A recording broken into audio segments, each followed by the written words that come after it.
بحاول افهمها بقالي ساعه ونص ان الحمام عندي جوه ما فيهوش شطافه، ودي مش عايزه تفهم.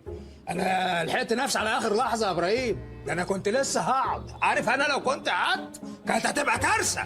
كلنا شفنا اللقطه دي وضحكنا عليها، واي واحد بيسافر بره بيعاني من الموضوع ده، ان الحمامات هناك عندهم ما عندهمش فيها شطافه. وده طبعا بيمثل لينا احنا كعرب وكمسلمين مشكله جامده جدا. يعني ايه ان انا كلينكس كده والامور تنتهي بالشكل ده؟ حاجه مش ظريفه خالص. ولدرجه ان الناس الاوروبيين نفسهم الاجانب لما جم في مونديال قطر انبهروا بالنظافه، حمام وشطافه وميه وحاجه كده صراحه ترد الروح. طبعا بتحسبوا ايه؟ امال هنعمل زيكم ونقضيها كده بمناديل؟ احنا مش بتوع الكلام ده خالص. سامعاك اللي بتقول عليهم عالم معفنين، ينفع الكلام ده؟ ينفع كده؟ حضرتك نفس الشخص اللي بتقول عليهم معفنين وريحتهم مش كويسه، لو جات لك كده ازاز بيرفيوم كده ماركه اجنبيه وتلاقي نفسك يا سلام ماشي يا ارض هدي معاكي ادي عندي عطر فرنسي مشهور وريحته ايه وبسعره ايه، كلامك مظبوط. بس مش حاسس ان في كده انفصام في الشخصيه عند الناس دول؟ منين الف به نظافه مش مراعينها، ومنين برفانات وعطور مشهوره جدا عالميه؟ اللي عايز يعرف الحكايه وما فيها يكمل معانا الفيديو ده.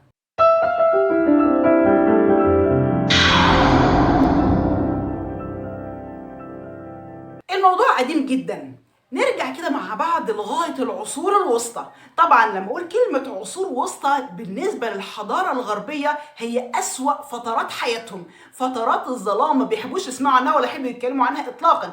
اللي هي عندنا احنا في عصورنا الإسلامية عصر القوة والازدهار والحضارة والعظمة، اللي عايز تقوله قوله. في الفترة دي ناس الرهبان كانوا شايفين ان اكترهم زهدا اللي يبتعد عن الميه قدر المستطاع. مش فاهمه مالها الميه بتعض ولا ايه، مش قادره افهم.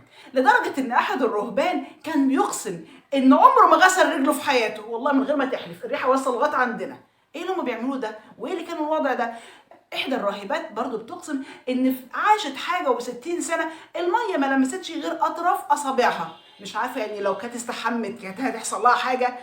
الناس دول عاشوا كده وكانوا شايفين ان هو ده منتهى الزهد، ابتعادهم عن الميه. مش الميه وبس، طبعا الميه دي الف به نظافه.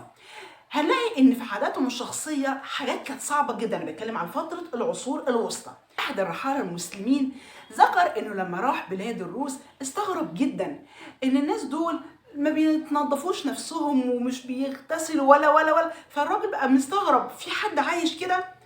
بس الشهاده لله، زي ما احنا بنتكلم على سلبيات وان هم صراحه نظافتهم مش قد كده خالص، في برضه نبص على نص الكوبايه المليان. في مليان ايه ده؟ انا خلاص الواحد اتملى قرف مش محتاج ان هو يبص. لا خلينا منصفين. الناس دول كان ليهم عادات نظافه كده صراحه ما يعدموهاش. يصحوا من النوم الصبح يجيب لهم كده الجاريه تجيب لهم اي حاجه، اناء فيه ميه بيغسل وشه وراسه طب والله حلو، والله عندنا ناس عندهم نظافه اهو. ويسرح شعره ويبصق في هذا الاناء، وبعد ما يبصق فيه ما شاء الله كله نظافه كده، تاخده الجاريه للشخص اللي بعده ويكمل النظافه. يعني بسم الله ما شاء الله حاجه كده تسد النفس. ده الناس الروس، فهو بيوصف الموقف ده وبيحكيه ان ده حاجات غريبه جدا نلاقيها عند اخواننا الروس. اما قيصر الروس فكان يعني عادي جدا ممكن يتبول على حائط القصر امام الزائرين عادي، يعني مفيش مشكله. البيت بيته ما هو حاسس ان هو عامل اجتماع معاهم في الحمام، مفيش مشكله خالص. اما الاوروبيين في الفتره دي كانوا بيعتبروا الاستحمام كفر. كفر بقى كده هو استحمى. ليه يا اخوانا؟ والله العظيم مش كفر ولا حاجه، والله العظيم هتاخد ثواب في نفسك وفي اللي حواليك. مبعوث روسيا القيصريه بيصف الملك لويس ال14، بيقول ان ريحته كانت افظع من ريحه حيوان بري، لدرجه ان كانت احدى الجواري كانت بتنقع نفسها في العطر عشان ما تشمش ريحه الملك.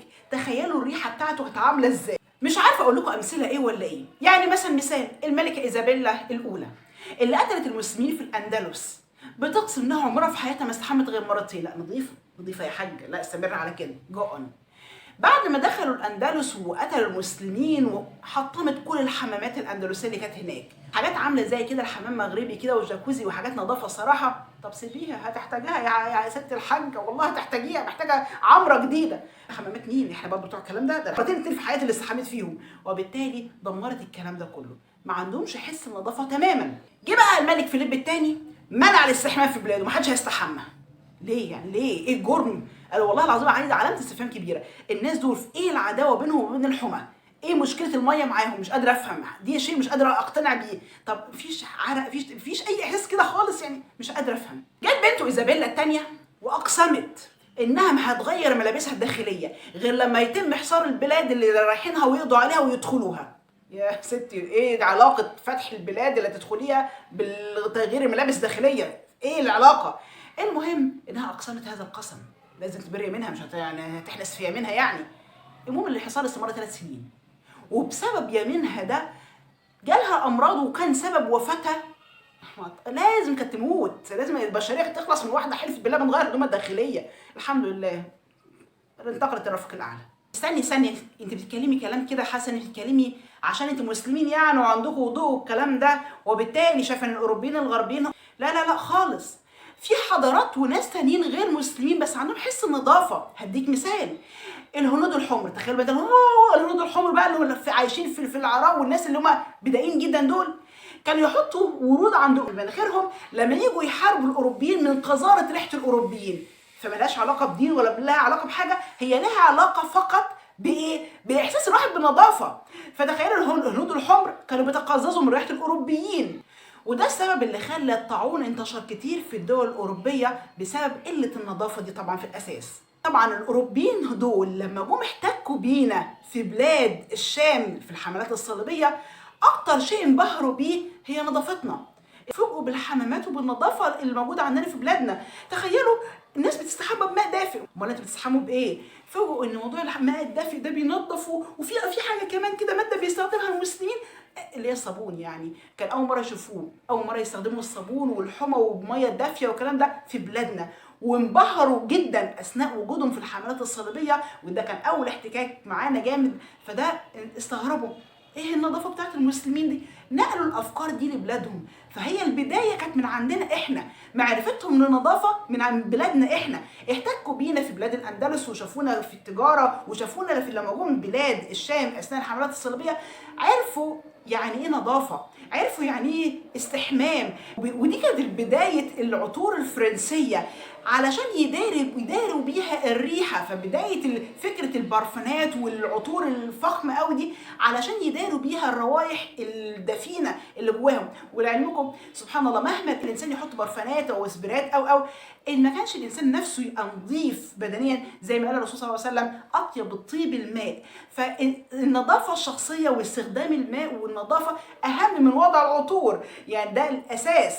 فده عرفوه من بلادنا احنا، عرفوه من المسلمين. يعني حبيت اجيب لكم سريعا بدايات القصه، وازاي ان العطور الفرنسيه اللي موجوده حاليا واللي بتبهر ناس كتير البدايه من عندنا. ومعرفه النظافه والطهاره والحاجات دي كانت من بلادنا وانتشرت منها الى جميع انحاء العالم.